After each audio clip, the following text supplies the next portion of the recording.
లడ్డు ప్రసాదంపై వివేదాలు వస్తున్న సమయంలో తాను మాట్లాడక తప్పడం లేదని వైసీపీ నేత శ్రీకాంత్ రెడ్డి పేర్కొన్నారు.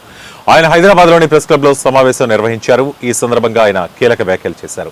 సున్నితమైన అంశాన్ని చంద్రబాబు రాజకీయంగా వాడుకునే ప్రయత్నం చేస్తున్నారని, జూలైలో వచ్చిన నివేదికను చంద్రబాబు సెప్టెంబర్లో బయటకు తీసుకురావడం వెనుక ఆంతర్యం ఏమిటో చెప్పాలన్నారు. 100 రోజుల పాలనలో చేసింది ఏమీ లేకనే ప్రజలు ప్రశ్నిస్తారనే భయంతోనే డైవర్షన్ పాలిటిక్స్ కు బాబు పాల్పడ్డారని శ్రీకాంత్ రెడ్డి పేర్కొన్నారు. డాక్టర్ చదవాలన్నటువంటి విద్యార్థులలో ఆందోళన రేకొస్తుంది. సంక్షేమ విషయాన్ని 100 రోజుల పరిపాలన వైఫల్యాన్ని, వరద బాధితులకు ఇవ్వాల్సిన నష్టపరిహారం ఇవ్వలేకపోయే క్రమాన్ని పక్కదో పట్టి తీసుకోవడం సమంజసం కాదు. ఇప్పటికైనా మీరు ఆలోచన చేయండి. మంచి పద్ధతి కాదు. దీన్ని కొనసాగించకండి.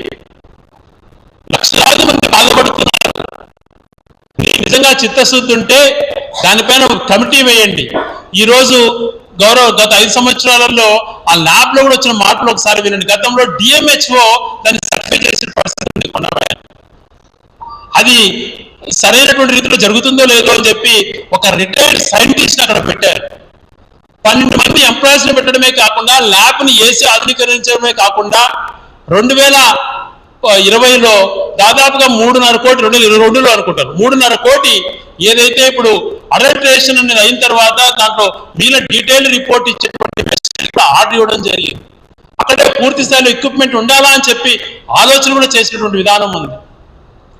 ఇటువంటివన్నీ గమనించుకోకుండా నింద వేయడమే నా అజెండా అనేటువంటి రీతిలో వ్యవహరించడం సరైనటువంటిదే అని చెప్పి ఆలోచన చేయమంటున్నాను.